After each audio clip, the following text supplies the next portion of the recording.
বুধবার দুপুরে আচমকাই স্তব্ধ হয়ে গেল টলিউড। হিন্দুস্তান পার্কের আবাসন থেকে নিচে পড়ে গিয়ে আকস্মিক প্রয়াণ ঘটল স্পষ্টভাষী পরিচালক অনিক দত্তের।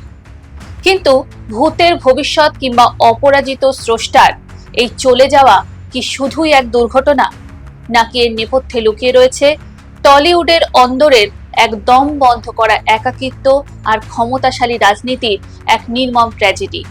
2019 সালে অনিক দত্ত বানিয়েছিলেন ভবিষ্যতের ভূত।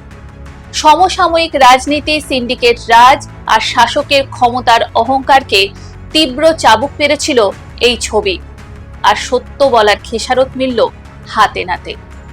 রিলিজের মাত্র 24 ঘন্টার মধ্যে কলকাতার সমস্ত হল থেকে রহস্যজনকভাবে উধাও হয়ে যায় সিনেমাটি।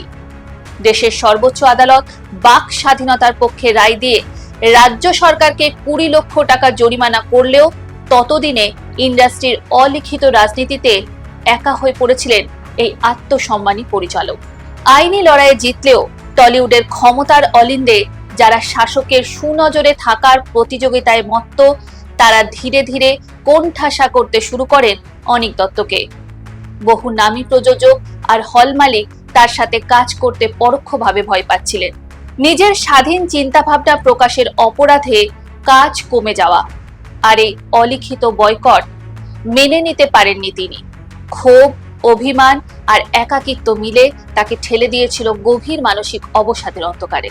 তবে আজ বাংলায় ক্ষমতার সমীকরণ বদলেছে। নতুন রাজনৈতিক জমানায় টলিউডে ফিরে এসেছে সুস্থ সংস্কৃতি ও মুক্ত চিন্তার পরিবেশ।